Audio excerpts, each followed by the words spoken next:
quand il parlait, ça me rappelle, quand Kabori Dessin est venu ici, j'avais de la peine, puisque j'étais habitué à Kiataka innocent. Donc chaque fois je disais Kiataka innocent. Donc quand il parlait, ça m'a rappelé, tu n'es pas le seul. Nous, on a tous passé par là.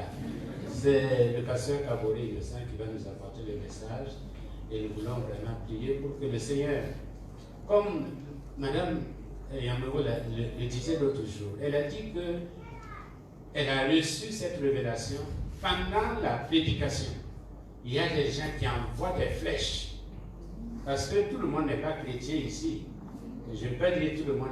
Il y a des chrétiens, mais il y a des chrétiens et il y a des chrétiens.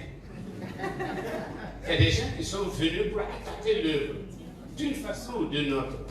Donc pendant la prédication, ces gens-là, quand c'est la vérité qui sort, ces gens-là aussi attaquent. Madame Koudrawa, c'est pas comme ça.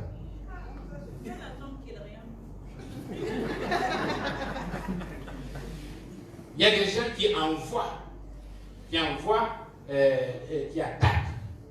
Que le Seigneur rencontre, que l'Esprit de Dieu, le feu de Dieu rencontre ces gens-là.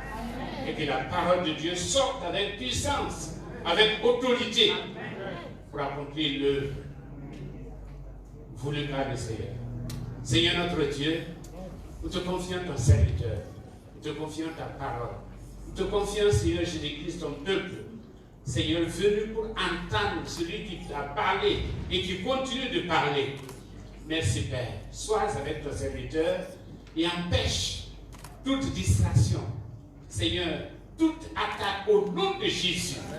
Nous venons contre toute attaque au nom de Jésus, afin que ton serviteur puisse parler librement, entouré par les anges. Seigneur, plongé dans le feu de l'Esprit, nous te le demandons au nom de Jésus-Christ. Amen. Merci, merci.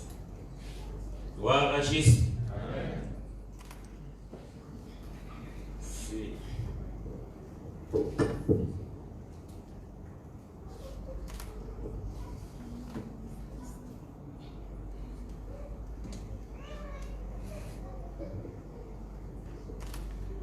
Je suis très heureux, n'est-ce pas, d'être devant vous et de pouvoir parler de la part du Seigneur, partager sa parole avec son peuple. Nous allons ensemble lire dans le livre de Matthieu, Matthieu chapitre 6, c'est justement le passage que nous aimons réciter à la fin du culte. Matthieu chapitre 6, le verset 9, à partir du verset 9. Si vous y êtes, je le prends, Matthieu 6, à partir du verset 9. Voici donc comment vous devez prier. Notre Père qui es aux cieux, que ton nom soit sanctifié, que ton règne vienne, que ta volonté soit faite sur la terre comme au ciel. Donne-nous aujourd'hui notre pain quotidien. Pardonne-nous nos offenses, comme nous aussi, nous pardonnons à ceux qui nous ont offensés. Ne nous induis pas à la tentation, mais délivre-nous du malin. Car c'est à toi qu'appartiennent dans tous les siècles le règne, la puissance et la gloire. Amen. Gloire à Jésus. J'aurais voulu dire que c'est aussi mon anniversaire aujourd'hui, puisque je vois que ça fait du bien en parlant d'anniversaire.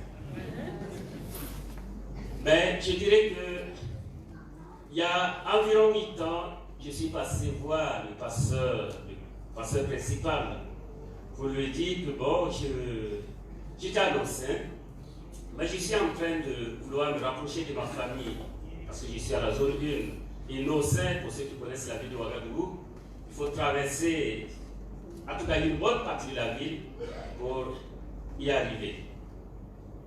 Alors, je tiens à remercier le pasteur principal qui a permis que je sois là, au comité d'antan. Je ne sais pas si c'est toujours le même comité, je crois qu'il y a beaucoup de changements. C'est pour dire merci parce que 8 ans, ce n'est pas une semaine, ce n'est pas 8 jours, c'est beaucoup de choses. Et par la suite, aujourd'hui, pour moi, c'était une façon de remercier le Seigneur. Parce que 8 ans de travail, même si c'est au service, on a acquis une certaine, j'allais dire, expérience, une certaine expertise. Et c'est grâce justement à cet espace qui m'a été offert.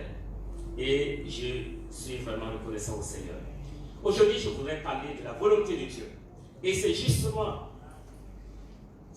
parfois des choses cachées et parfois le Seigneur confirme la chose après que tu aies vécu pleinement ce dont on ne connaissait pas. Donc je sais qu'il y a des gens qui peut-être sont en train de chercher et qui se posent des questions. Comment connaître la volonté de Dieu? Et pour moi, parler de la volonté de Dieu amène toujours à se poser des questions. Comment connaître cette volonté? Et je vais vous donner 2 exemples de personnes qui certainement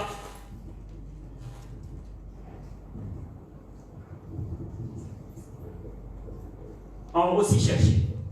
Premièrement, c'est un étudiant qui était dans un institut biblique. Après sa formation, il cherchait la direction de Dieu. Où est-ce qu'il va aller travailler? Alors, il s'est mis à genoux et il a commencé à prier. Et un matin, il est allé en ville. Et ce qu'il a élevé comme prière, il a dit: Seigneur, aujourd'hui, je voudrais que réellement tu me précises le lieu où je dois aller te servir. Et quelques temps après, il y a un camion qui est passé et quelque chose est tombé. Et quand il est arrivé, c'était une boule de fromage et qui a roulé à ses pieds. Il a pris, l'étiquette est écrite, bien sûr, fabriqué en France. Et il s'est dit: Dieu m'envoie comme missionnaire en France. Pour se rendre compte après que ce n'était pas du tout ça. Un autre jeune, c'est un chrétien, il a fini sa formation, mais il n'avait pas de travail. Il est en train de prier, de chercher. Et un beau matin, il s'est levé et il a regardé au ciel. Il a vu comme si c'était écrit PB.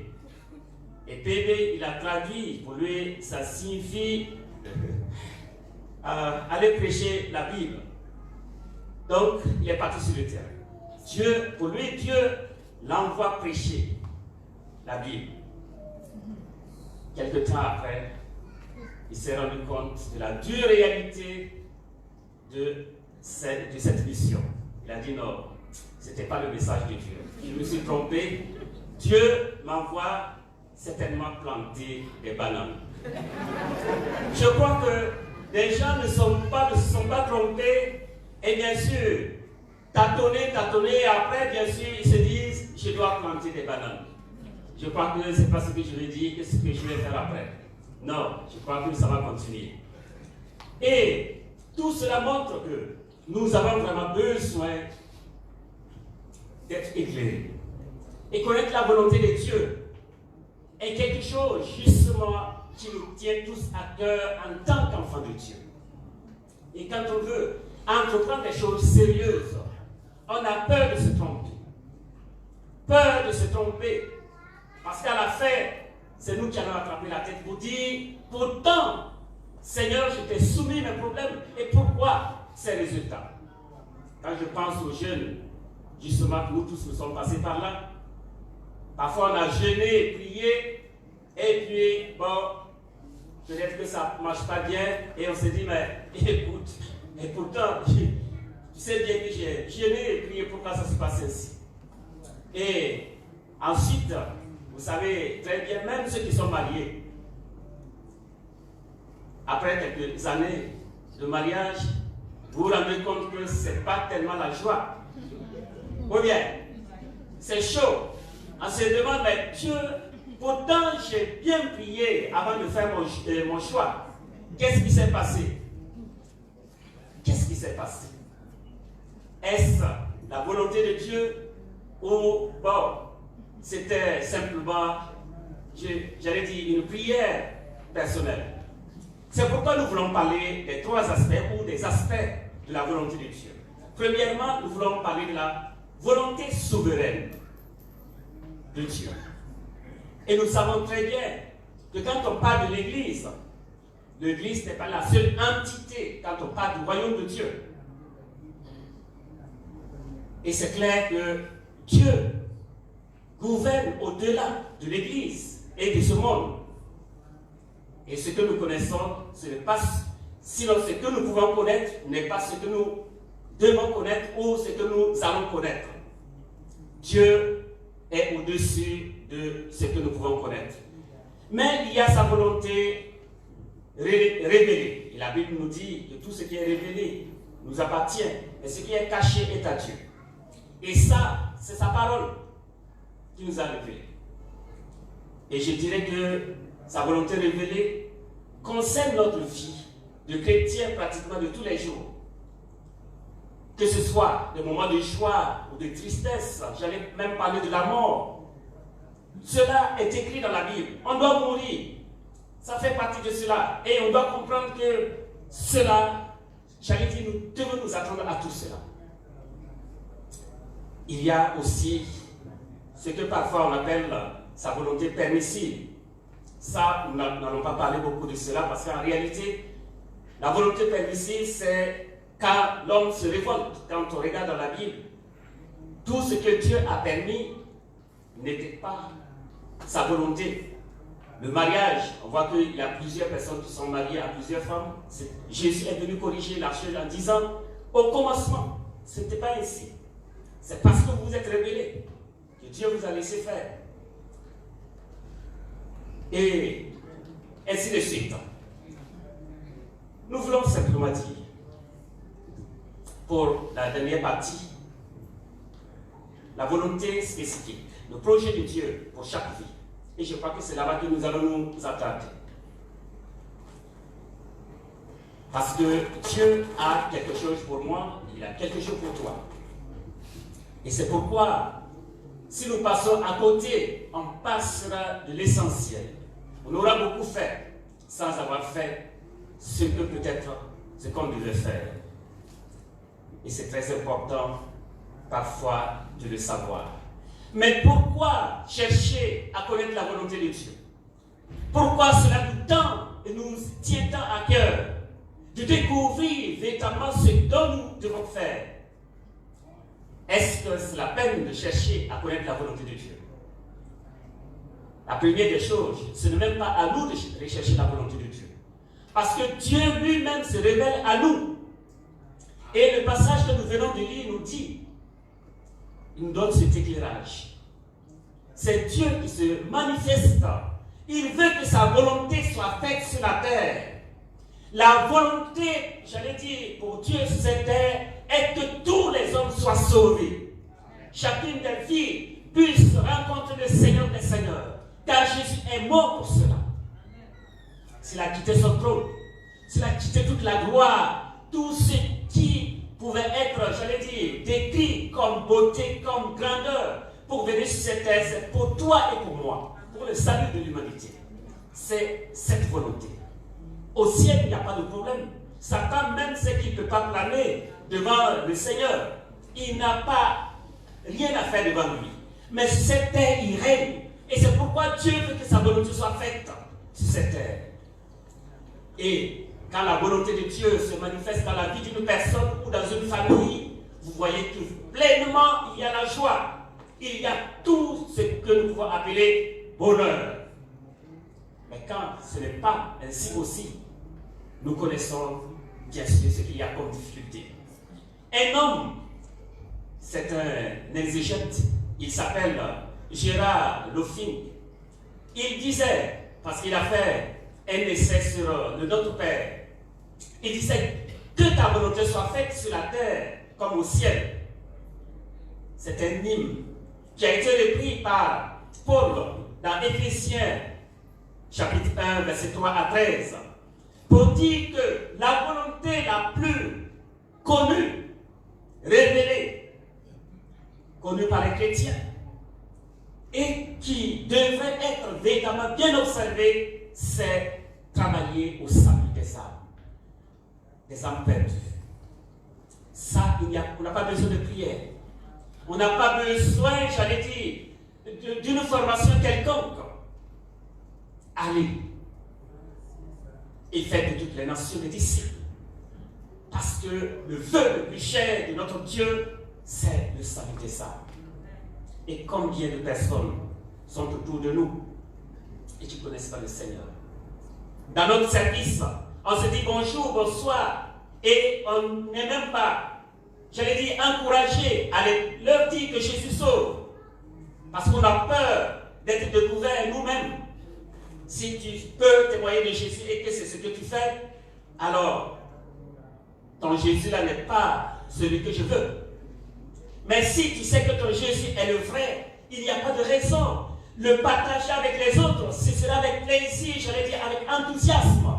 Et quand on ne le fait pas, c'est que nous-mêmes, nous ne sommes même pas ce que nous devons être.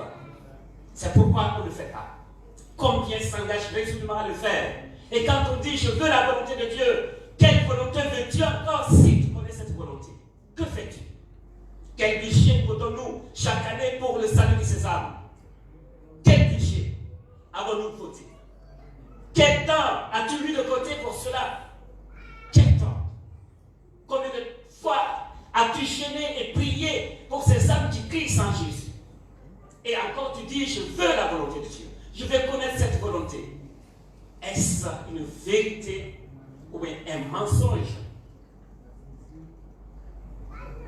Dieu, nous savons, quand il nous donne sa parole, c'est pour que nous puissions l'appliquer, la vivre. Nous connaissons bien la volonté de Dieu. Et si nous allons plus loin, la parole de Dieu nous dit, dans nos familles, qu'est-ce qui est dit? Aux hommes d'aimer leurs épouses. Hommes, aimez vos femmes comme Christ a aimé son Église. Et qu'a-t-il fait? Il a donné sa vie sur la croix. Aujourd'hui, aimer sa femme, je crois que c'est la chose la plus difficile au monde. Aimer sa femme, c'est ce qui nous coûte le plus cher. Parce que c'est difficile d'aimer. Et c'est une réalité.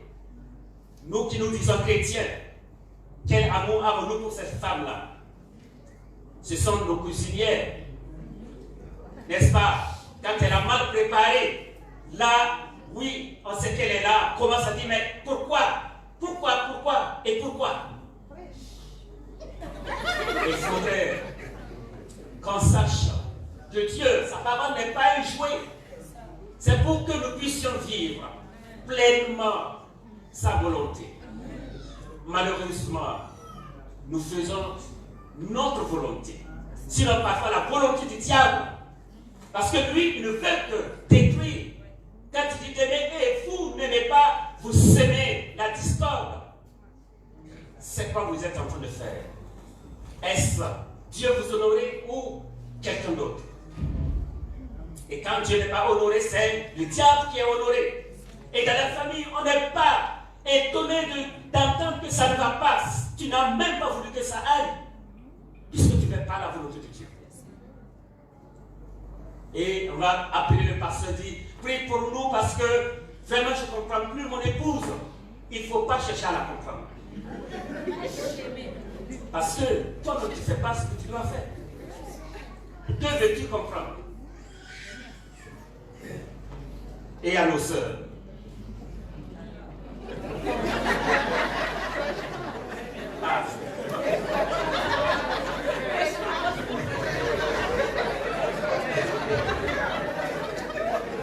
Excusez-moi. Oh, je ne fais que lire ce qui est ici. Je n'attaque personne. Et il vous a dit d'être soumise. C'est le le verset, j'allais dire, et les femmes souhaiteraient qu'on enlève de la Bible. Parce qu'être soumise, pour elles, c'est l'esclavage. Relisez bien votre Bible. Est-ce que Dieu veut que vous soyez des esclaves ou bien Dieu veut que réellement vous soyez dans la joie en soutenant votre époux? Soyez soumise. Il y a une dame, c'était un test, c'est vendredi, oui, qui était le jour chômé. Et bien sûr, je devais donner l'enseignement. Et quand je donnais l'enseignement, elle a dit, nous savons que nous sommes rebelles. Pour ça, on n'est pas soumise. Ça, on le sait. Que voulez-vous donc? Si vous ne voulez pas vous soumettre, ce n'est pas se soumettre aux hommes qui est le problème. Lisez bien le verset. Soumettez-vous à vos maris comme à qui? Et si vous ne le faites pas, et vous êtes en train de crier, de chanter, de faire, gesticuler que c'est nous qui sommes les servantes de qui, je ne sais plus. Les servantes de Jésus. Ou bien les servantes, je ne vais pas dire ce mot. Mais pour vous dire, nous avons encore besoin véritablement à nous mettre au pied de la croix.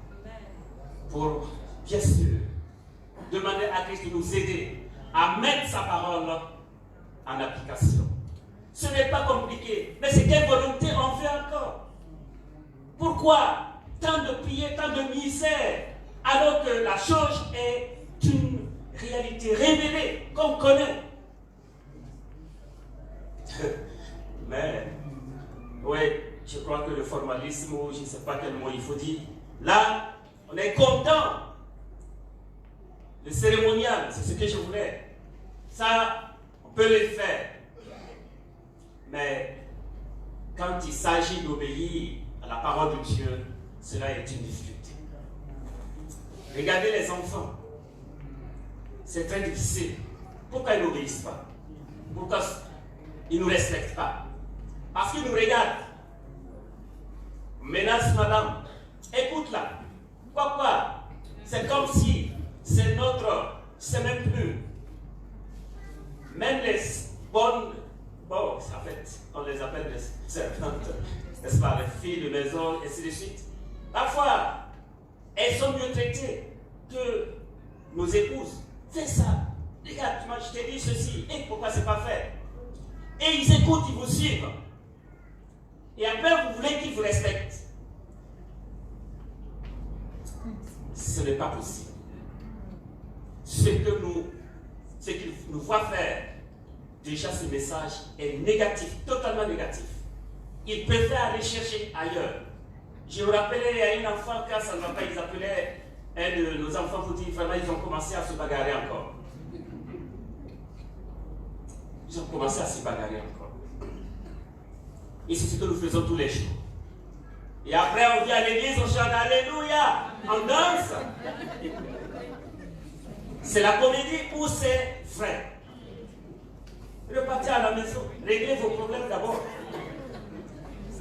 Et maintenant, quand vous venez à l'église, ce que vous faites, on n'a pas besoin de grandes prières pour que Dieu, le feu du Seigneur, descende pour véritablement répondre à nos besoins. Mais s'il y a à prier, peut-être c'est mieux de faire venir quelqu'un d'autre d'ailleurs, parce que si c'est nous pasteurs qui sommes ici là, vos problèmes nous ont déjà embobinés et nos prières n'ont pas tellement d'effet. Parce que c'est dommage. Mais je dirais, je suis dedans. Parce que je sais aussi comment ça se passe. Comment je traite ou maltraite mon épouse aussi. Mais ma prière, c'est toujours changer. Parce que si je l'ai blessé, je me dis, c'est pas ce que je dois faire. Il faut que ça change. Il faudrait que nous cultivions cet esprit d'obéissance à Christ. C'est vraiment important. comment connaître la volonté de Dieu dans notre vie, car nous la connaissons déjà. Mais nous irons plus loin pour dire que ce que nous aimons aujourd'hui, c'est la divination. Comment ma vie sera demain? Je vais aller en mission. Seigneur, comment ça va se passer? Le train que je vais prendre, l'avion que je vais prendre, comment la chaise, le numéro de la chaise, et ceci. Mais les charlatans aussi font la même chose. Si c'est pour connaître ce qui va se passer demain, eux aussi, ils peuvent vous le dire. La divination, et c'est ce qui a pris toutes nos églises. Quand on vient et on dit Dieu a dit, tout le monde, ah oui, Dieu a dit. Comme il a dit. Et après, il a dit et quoi? Il a déjà dit. Quel autre dire viendra contredire ce qui est dit? Mais on aime, Dieu a dit. Et Dieu a dit est en train de nous détruire. On est accroché à cela. Combien de foyers sont aujourd'hui, j'allais dire, même détruits à cause de Dieu a dit. Dieu a dit, c'est telle chose qui se passe. Il faut. Et ça, justement, ça va amener l'homme à se dire, c'est ça, je vais voir. Ou la femme dira, il faut prier pour le mari parce que je vois qu'il, sa manière de marcher là, vraiment, il y a une femme dans son service, t'es clair, t'es grand, elle risque de faire quoi? Et la femme, au lieu de prier, elle n'a même plus le temps à la prier parce que de toute façon, elle est déjà énervée. Si mon mari fait ça, c'est pas bon. Et ce sont des difficultés. Voilà des problèmes que nous vivons. Et on ne se soucie pas de se référer à la Bible pour se dire que ce que Dieu veut, ce n'est pas ce que je vais être demain. Ça, ce n'est pas un problème, c'est déjà réglé. Nous sommes sauvés et on est sûr que nous sommes sauvés. Mais nous voulons simplement qu'on nous dise que demain, nous serons bien. Là, il n'y a rien à faire. On est content parce qu'on nous a dit, donné une prophétie. Les prophéties font partie des dons de l'esprit. Mais tel que parfois nous l'exploitons, je crois qu'il y a lieu de revoir les choses. Et maintenant, c'est devenu, j'allais dire, la pratique. Quand vous partez à un rassemblement à l'école, on ne vous dit pas, Dieu a parlé, il a dit ceci ou cela. On dira que ça n'a pas bien marché parce que on n'a pas entendu quoi que ce soit. Je me rappelle, il y a une dame, c'est une anecdote, elle est partie pour prier, pour qu'on prie pour elle. Et en quelques minutes, la personne qui devait prier pour elle a dit, bon, on a fini de prier. Elle dit, non, j'ai pris mon taxi depuis, bon, je ne dirais pas le quartier pour que... Ah, et je suis venu ici, une prière de quelques minutes pour dire que Dieu a exaucé. Non, elle n'était pas contente. C'est ce que nous faisons. Quand je dirais peut-être à mon frère, Dieu, demain, Dieu va te donner, bien sûr, d'être un ministre.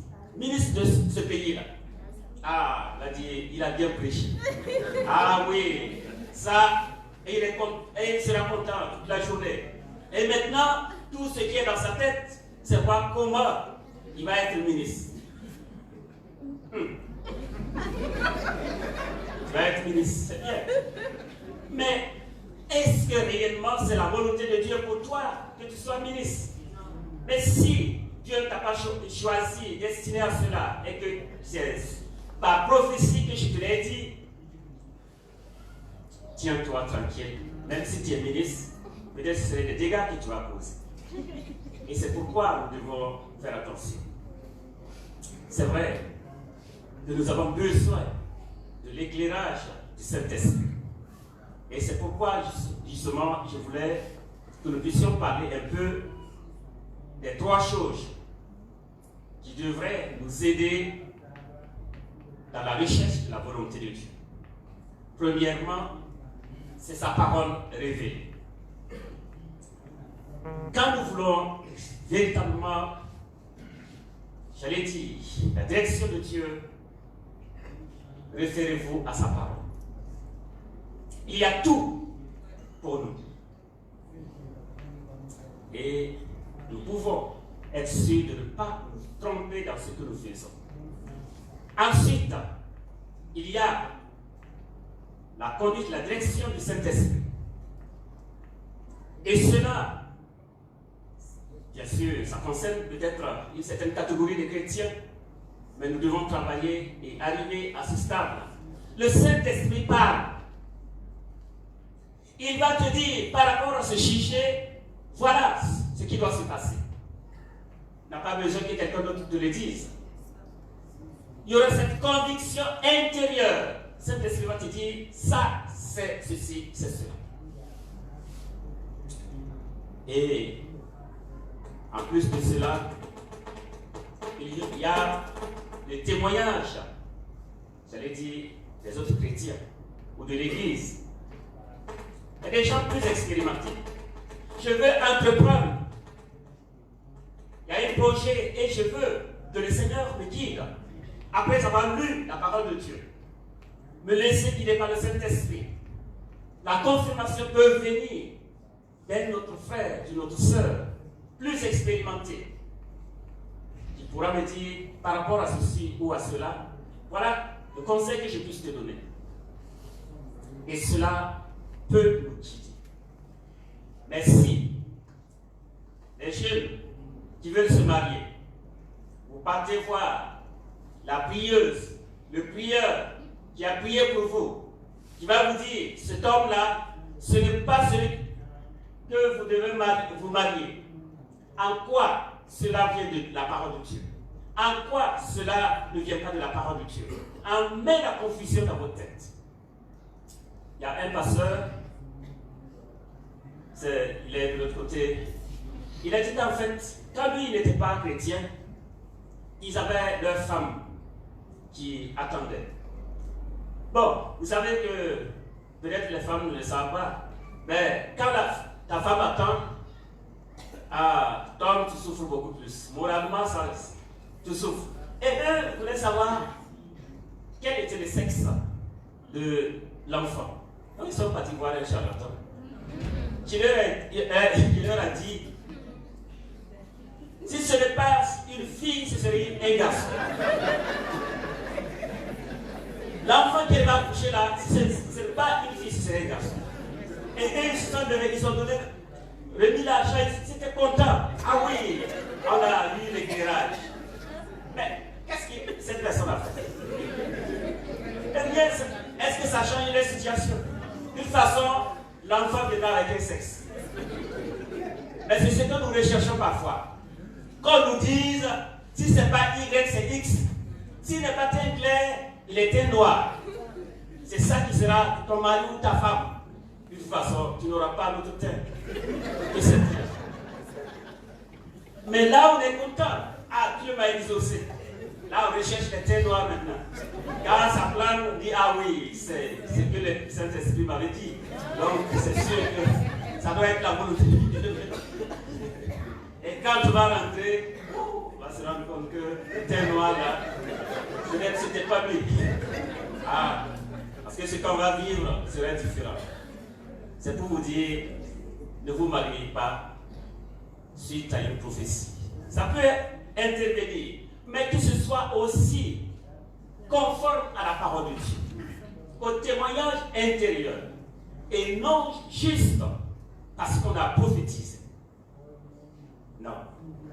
Ce don est là pour nous aider dans d'autres choses, mieux que pour nous dire demain tu seras ministre, demain tu seras ceci. Dieu a autre chose à faire que de nous dire ces choses-là. Et c'est pourquoi ce matin, je voudrais tout simplement nous inviter à mettre en pratique la parole de Dieu. Sérieusement. Et cela va nous aider à éviter certaines erreurs. Parce que si aujourd'hui, j'allais dire, nous sommes malades de quelque chose, dans nos foyers et dans notre manière de vivre, c'est parce qu'on a recherché la volonté de Dieu, parfois de tout cœur et sincèrement. Et on se voit déçu. Ce n'est pas ce que j'attendais. Seigneur, non, c'est pas ça. Et pourtant, tu l'as choisi. Ce n'est pas Dieu qui t'a mis dedans. Ton soi-disant rechercher la volonté de Dieu t'a mis dans des problèmes. Ce n'est pas la volonté de Dieu. Sa parole est déjà là, suffisante, révélée, propre, pour que tu sois un homme accompli, une femme accomplie. Maintenant, si tu cherches des problèmes, c'est toi qui les as cherchés. Je vous invite vraiment à être obéissant, mettre en pratique la parole de Dieu et que Dieu vous bénisse. Amen.